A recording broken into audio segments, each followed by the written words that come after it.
Shalom, salam sejahtera bagi saudara dan saudari yang saya kasih dalam Yesus Kristus yang kembali pada saat ini dapat bersama-sama dengan kami di Jemaat Fisdak di acara ibadah kita pada saat ini. Mari kita berdoa bersama untuk mengundang Roh Kudus agar dapat hadir dalam hati dan pikiran kita pada saat ini dan juga untuk dapat mempraktekkan pelajaran kita nantinya. Mari kita bersatu dalam doa. Bapa yang mendukasi dalam kerajaan surga, kami puji dan muliakan nama-Mu.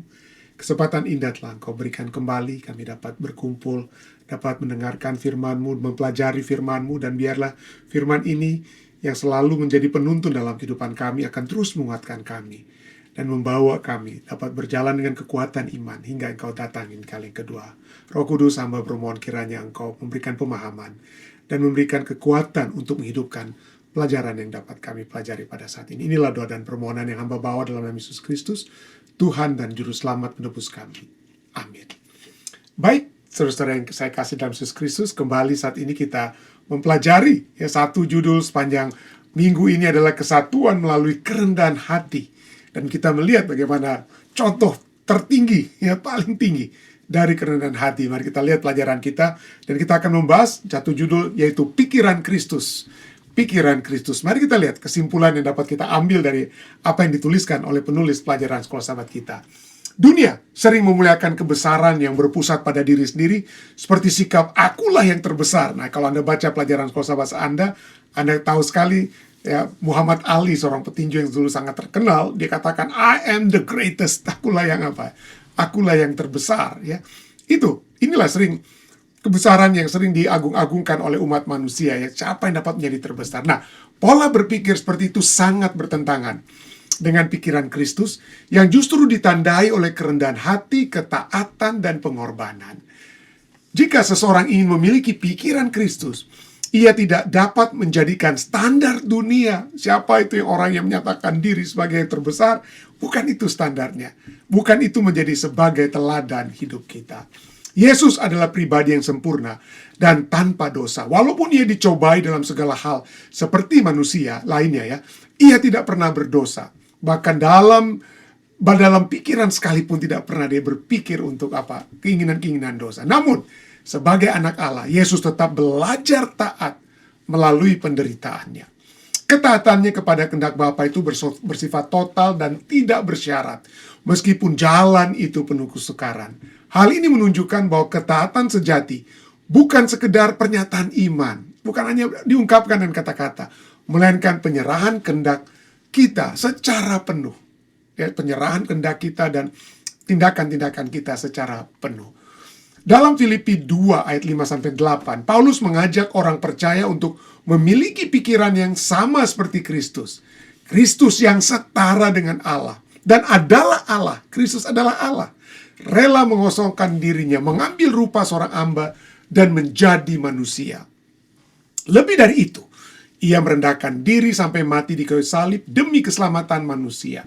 Pengorbanan ini menunjukkan kasih dan kerendahan hati yang tidak terukur. Tindakan Kristus ini mengungkapkan prinsip dasar kehidupan Kristen. Apa itu? Keagungan sejati, kebesaran sejati itu dinyatakan melalui kerendahan hati dan pelayanan, bukan melalui ambisi pribadi atau pencarian kemuliaan diri sendiri, pencitraan diri dan lain sebagainya.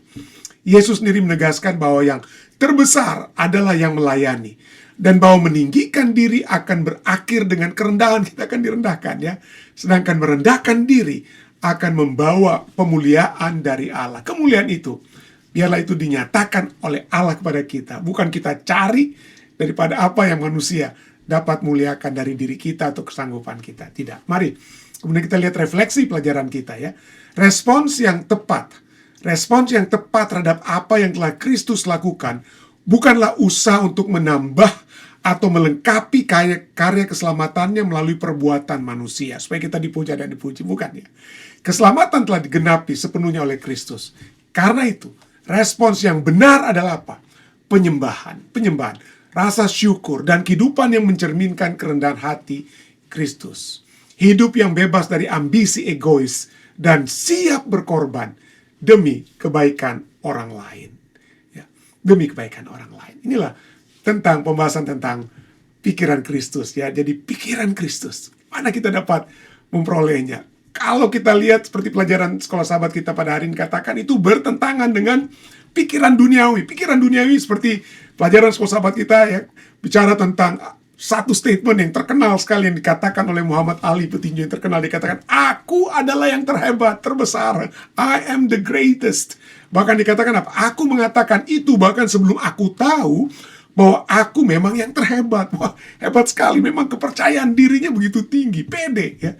Begitu pede. Dan inilah merupakan gambaran daripada umat manusia yang ingin menjadi orang yang hebat. Nggak mau kita jadi orang yang biasa-biasa. Rugi jadi orang biasa-biasa. Kita disepelekan, kita dicerca, kita direndahkan. Enak kalau kita dapat duduk di tempat duduk yang diutamakan, disambut, pakai pengalungan bunga dan lain sebagainya. Itu enak sekali, hebat. Kalau menjadi orang yang terbesar, jangan menjadi pecundang, jangan menjadi orang yang kalah ya. Dan ini adalah merupakan bagian ya, begitu banyak artikel yang saya coba baca ya. Salah satu artikel dari Medium ya, the desire to make big. Ini adalah satu hal yang memang sudah dari orang bilang, dari sononya itu sudah menjadi bagian umat manusia. Anak-anak kita, siapa yang mau anak-anak kita jadi orang biasa-biasa saja? Kita mau anak kita jadi yang hebat. Kalau bisa nomor 1, jago dalam hal ini, kita selalu angkat-angkat jempol anak kita ya. Istilahnya, itulah yang kita lakukan ya. Dari sejak semula kita diminta untuk menjadi sukses. Jangan jadi orang yang biasa-biasa. Jadilah orang yang luar biasa ya. Jadilah orang yang luar biasa. Tentu saja kita tidak tidak mau hidup dalam keadaan yang nggak usah nggak usah lakukan yang terbaik ya, biasa-biasa saja kan, yang penting jangan. Bukan begitu, bukan berarti kita tidak menjadi orang yang tidak memiliki motivasi untuk melakukan yang terbaik ya. Tetapi poinnya adalah apa motivasi kita untuk menjadi terbaik ya. Adakah kita supaya saya dipuja dan dipuji, supaya saya dimuliakan? Kita sudah pelajari waktu lalu bahwa kita yang diciptakan oleh Allah untuk memuliakan Allah.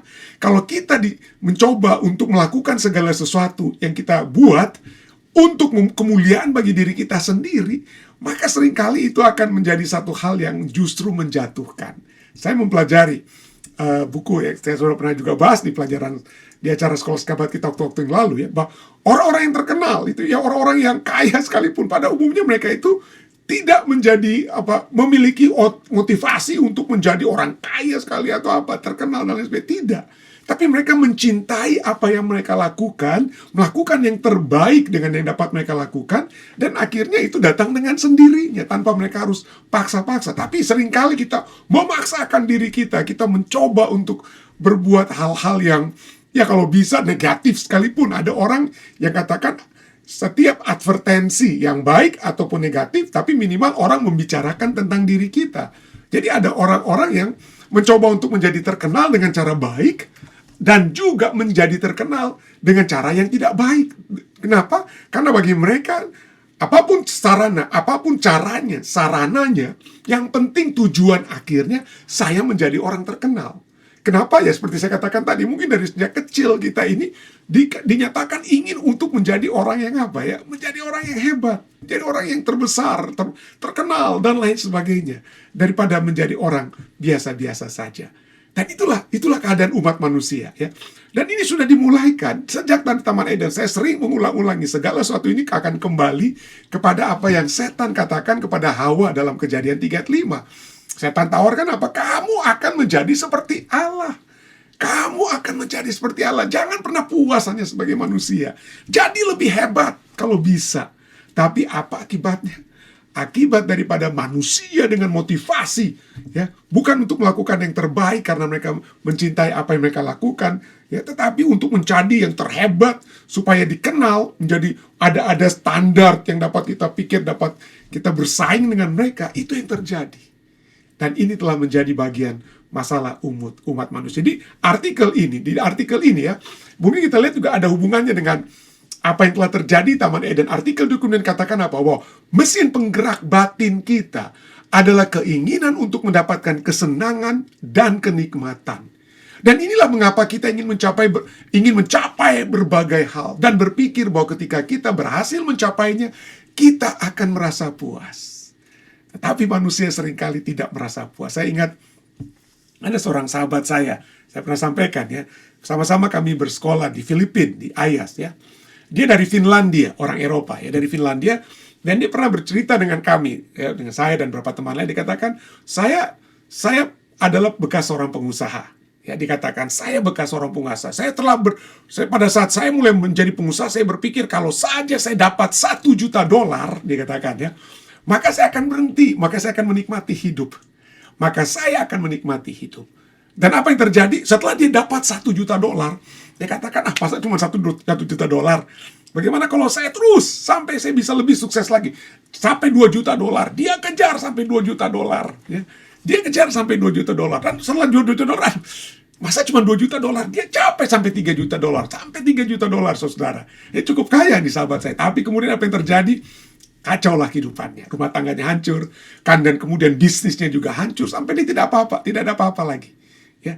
Akhirnya dengan ada yang dia coba usahakan sedikit, dengan dia dapat dia kerjakan lagi sedikit, lalu dia bawa uangnya itu untuk bersekolah, dan menjadi sama-sama kami bersekolah, bagi dia juga untuk menjadi seorang pendeta atau pekabar Injil juga ya, dari yang sahabat saya dari Finlandia. Jadi dia katakan bahwa kita manusia itu tidak akan pernah merasa puas. Kalau kita dapat $1 juta, kita bisa melihat, membandingkan diri kita dengan orang yang punya $2 juta, maka kita ingin jadi seperti mereka, dan itu terus-menerus apa? Terus-menerus naik. Sedangkan orang yang paling kaya di dunia sekalipun saat ini ya, Elon Musk, nggak pernah merasa puas ya. Nggak pernah dia merasa ingin ada sesuatu yang ingin dia capai. Kita sudah pernah bahas tentang Elon Musk banyak kali ya, di acara ibadah kita. Selalu ada saja yang kurang dalam kehidupannya. Dan inilah manusia tidak akan bisa merasa puas. Manusia tidak akan merasa puas. Tapi ini sudah terjadi mulai dari Taman Eden ya. Murid-murid Yesus dalam Lukas 22-24 katakan pada saat mereka dalam perjalanan terjadilah juga pertengkaran di antara murid-murid Yesus. Siapakah yang dapat dianggap terbesar di antara mereka? Manusia memang dari sejak mula ingin menjadi terbesar. Kita ingin memiliki ambisi, tapi seperti yang kita pernah pelajari, adakah ambisi kita itu adalah ambisi rohani ya, untuk memuliakan Tuhan ya? Kita melakukan yang terbaik dalam setiap yang kita dapat lakukan. Bukan untuk manusia, untuk diri kita sendiri, tapi kita lakukan itu untuk Tuhan. Dan kalau itu kita lakukan untuk Tuhan, maka kita mendapatkan kerajaan surga. Yang lainnya bisa Tuhan tambahkan kepada kita. Ya, lainnya. Tapi inilah manusia, motivasi utama seringkali kita lakukan adalah siapa yang lebih besar di antara kita. Kalau saya bisa jadi ketua, kenapa cuma jadi sekretaris dengan kata lainnya, atau apapun. Kenapa cuma aja jadi pendeta biasa. Dan seterusnya. Tapi inilah Rasul Paulus bukan memiliki ide duniawi seperti itu. Yesus bukan juga ya. Itu sebabnya Rasul Paulus dalam Filipi 2:5 katakan apa? Hendaklah kamu dalam hidupmu bersama kepada umat-umat Tuhan di Filipi. Kalian menaruh pikiran dan perasaan yang terdapat juga dalam Kristus Yesus. Kita harus memiliki pemikiran dan perasaan seperti pemikiran dan perasaannya Yesus. Apa itu dia? Apa itu pikiran dan perasaan Yesus? Siapa yang dirasakan? Siapa yang dipikirkan oleh Yesus? Mari kita lihat ya. Apakah dirinya sendiri? Kita terus baca ayat ke-6. Filipi 2:5 kita sudah baca, kita semua harus menjadi seperti Yesus dalam pikiran dan perasaan. Mari kita lihat ayat ke-6. Ayat 6 katakan apa? Yesus yang walaupun dalam rupa Allah, dia memiliki rupa Allah, tidak menganggap kesetaraan dengan Allah, setara dengan Allah, sebagai milik yang harus dipertahankan. Yesus itu adalah Allah. Dia memiliki rupa dari kata Greka atau Yunaninya morphe, yang menunjukkan hakikat sejati, inti dasar daripada diri Yesus ya, adalah apa? Hakikatnya itu adalah sebagai Allah dengan kata lain ya. Morphe dari kata yaitu dia di sini kita lihat bagaimana ia mengidentifikasikan dia. Paulus mengidentifikasikan Yesus sebagai memiliki kodrat sebagai Allah. Tetapi apa di sini? Kesetaraannya itu bukan seperti sesuatu yang dikatakan harus dipertahankan. Kesetaraannya dengan Allah itu bukan sebagai milik yang harus dipertahankan. Ini menarik lagi. Kata yang digunakan di sini adalah apa? Ya, dia adalah Allah yang menciptakan alam semesta. Ayat-ayat begitu banyak kita sudah pernah pelajari. Yesuslah yang menciptakan alam semesta. Yesuslah Allah pencipta itu ya, dengan kata lain ya. Tetapi dia yang sebagai Allah itu tidak menganggap kesetaraan itu sebagai milik yang harus dipertahankan. Apa artinya dipertahankan?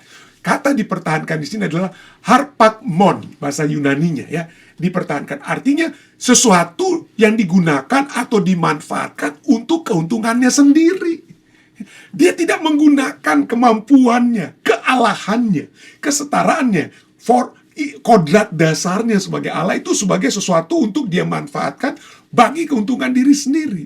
Kita seringkali kalau kita memiliki satu kuasa, waduh, kita ingin sekali ya mempraktekkan kuasa tersebut. Ya. Senang sekali kalau orang dapat datang kepada kita untuk kalau memohon bantuan karena sesuatu yang kita miliki. Tapi Yesus tidak pernah menggunakan segala kekuasaannya, kemampuan, kepemilikan apa yang dia miliki itu hanya untuk keuntungan atau kepentingan untuk dimanfaatkan bagi dirinya sendiri. Apa yang dia lakukan? Ayat 7, Filipi 2:7 katakan apa? Melainkan gantinya dia menggunakan kealahannya itu untuk menguntungkan dirinya sendiri. Ia telah mengosongkan dirinya. Dia kosongkan dirinya sendiri dan mengambil rupa seorang hamba dan menjadi sama dengan manusia. Di sini dia mengosongkan dirinya sendiri dari kata ekenosen ya.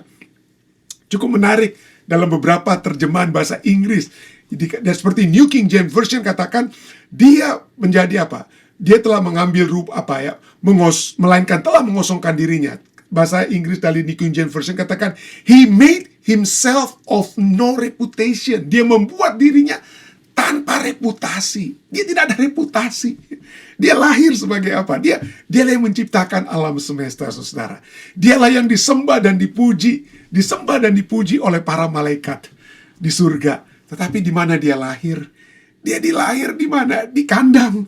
Di mana dia ditempatkan? Di palungan. Apa itu palungan? Palungan itu tempat makanan daripada binatang ya. Tempat makanan daripada sapi, itulah palungan. Makanan. Di situ dia dilahirkan, di situ dia ditempatkan. Yang biasa dipuja dan dipuji. Tapi dia rela untuk mati. Apalagi, di surga dia dilayani dengan kata lainnya. Banyak apa? Dia katakan di rumah Bapakku banyak tempat tinggal. Tapi di mana tempat tinggalnya dalam dunia? Yesus katakan di dalam dunia. Sedangkan serigala itu punya sarang atau punya goanya, tempat tinggalnya. Aku tidak punya. Yesus tidak punya. Dia tidak ada lagi reputasinya. Mengosongkan dirinya. Dan menurut New International Version katakan he made himself nothing. Dia menjadikan dirinya tidak ada apa-apa. Tidak ada apa-apa. Tidak ada apa-apa. Artinya, dia tidak menggunakan keilahiannya untuk dirinya sendiri. Kosongkan semua. Dia kosongkan. Ayat 8 kemudian katakan apa? Dan dalam keadaan sebagai manusia, ia telah merendahkan dirinya dan taat sampai mati, bahkan sampai mati di kayu salib. Itu kematian terendah ya. Orang Romawi seperti Rasul Paulus, menurut tradisi Rasul Paulus tidak disalib seperti Yesus atau seperti Petrus menurut tradisi ya. Rasul Paulus itu hanya dipancung. Kenapa dipancung? Karena orang Romawi tidak boleh disalib. Itu satu kehinaan untuk disalib ya bagi orang Romawi. Nah, Rasul Paulus itu adalah warga negara Romawi juga ya. Makanya dia tidak disalib ya. Tapi Yesus disalib. Yesus disalib. Karena itulah kematian yang terendah. Penghinaan yang paling hina. Dengan kata lain ya. Penghinaan yang paling. Tapi itulah ya. Dalam keadaan sebagai manusia, ia telah merendahkan dirinya dan taat sampai mati. Bahkan sampai mati di kayu salib. Ia telah menjadikan dirinya sebagai hamba doulos. Atau seperti apa ya tadi ya. Seperti seorang budak. Dan mati di kayu salib. Inilah kita lihat. Kenapa? Karena dia taat. Dia memiliki ketaatan walaupun berat ya. Di taman Getsemani dia katakan, Bapa kalau bisa cawan ini berlalu daripadaku. Tapi bukan kehendakku yang jadi, melainkan kehendakmu yang jadi. Yesus memiliki ciri dasar seorang hamba. Dan ciri dasar seorang hamba adalah apa? Ketaatan. Ketaatan. Sebagai hamba ilahi, Kristus taat hingga mengalami kematian yang mengerikan dan menghinakan di kayu salib. Di kayu salib. Kita tidak mau menjadi orang yang biasa-biasa saja. Karena kita tidak mau dihina. Kita tidak mau disepelekan. Kita ingin menjadi yang terbesar.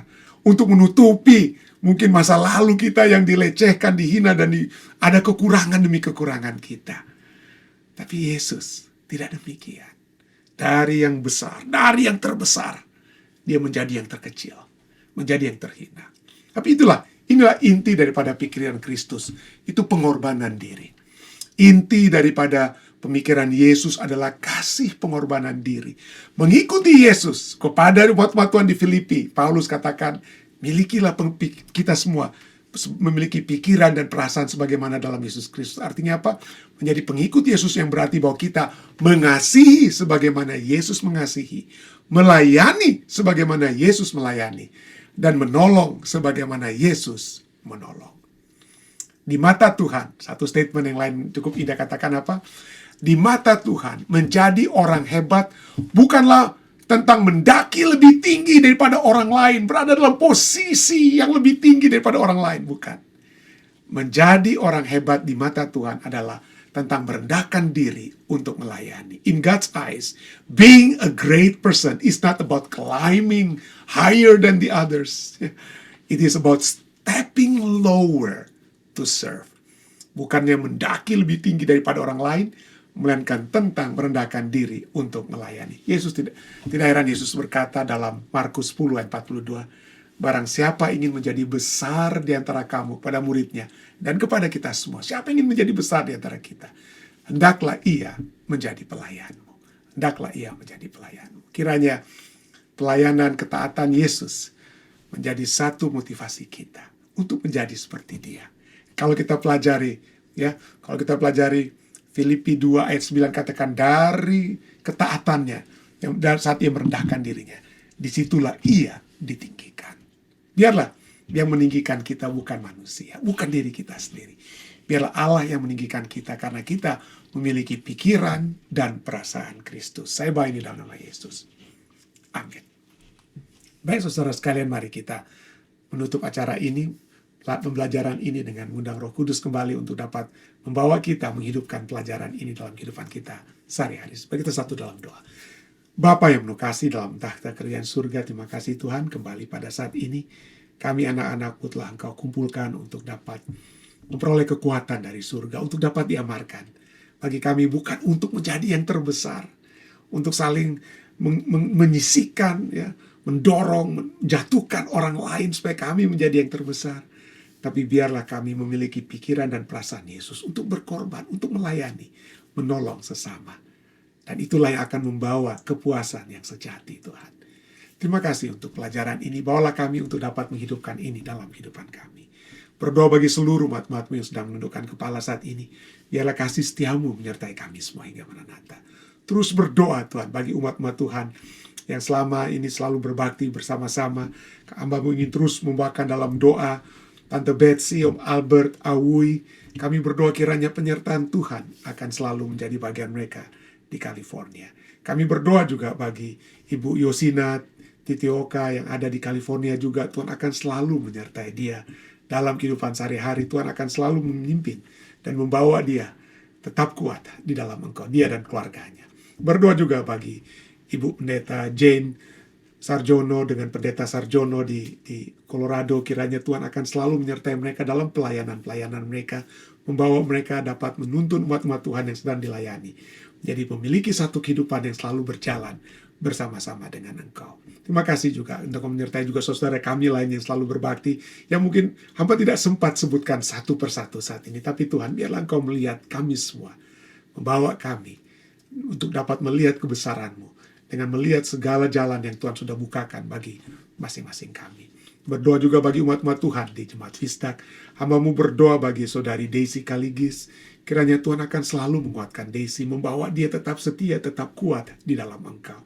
Berdoa bagi saudari Kriti atau Eti Sumanti, Tuhan, kami berdoa kiranya Tuhan selalu memberikan hikmat kebijaksanaan dari surga kepadanya, kekuatan dalam menjalankan tugas hari-hari Tuhan. Dan biarlah Tuhan, berkat-berkat Tuhan akan selalu berlimpah menjadi bagian Eti dan juga keluarganya, keluarga besar Sumanti yang ada di California, di Washington State, di Indonesia, dan di mana saja. Tuhan akan selalu menyertai mereka. Berkati juga saudari Joy Kumolontang. Tuhan akan selalu menyertai Joy dalam kehidupannya sehari-hari, membawa dia tetap setia dan tetap kuat Tuhan di dalam Engkau. Biarlah mereka, anak-anak Tuhan ini, akan selalu berjalan bersama-sama dengan Engkau. Berkati juga Tuhan keluarga-keluarga juga lainnya. Berkati mereka dalam yang terus dalam pemulihan dari kesehatan mereka, seperti saudara Harold Tombeng dan juga saudari Jane Ronunuwu. Tuhan akan selalu membawa mereka tetap kuat Tuhan, tetap kuat di dalam Engkau. Berkatilah juga rencana-rencana Tuhan yang dapat terjadi di jemaat kami, di jemaat Fisdak. Biarlah segala sesuatu itu terjadi hanya untuk kepujian dan kemuliaan nama-Mu. Hamba juga ingin mengingat keluarga yang ada di Philadelphia. Kami berdoa bagi keluarga daripada Evan dan Michi. Kami berdoa bagi Bapak Asan dan Ibu Marta. Bagi keluarga ini, Tuhan, Evan dan Michi dan anak-anak mereka, Marcelo dan Michelle, Tuhan akan selalu menyertai mereka. Terima kasih Tuhan. Ada begitu banyak lagi mungkin nama-nama lainnya yang tidak sempat hamba sebutkan, tapi biarlah penyertaan-Mu akan selalu menjadi bagian kami semua. Terima kasih Tuhan. Engkau sudah mendengar dan menjawab doa kami, karena segala doa dan permohonan ini Tuhan telah hamba bawa hanya di dalam nama Yesus Kristus, Tuhan dan Juru Selamat nebus kami. Amin. Sekali lagi terima kasih saudara sekalian yang sudah bersama-sama. Sampai bertemu kembali besok di waktu yang sama. Tuhan memberkati kita semua.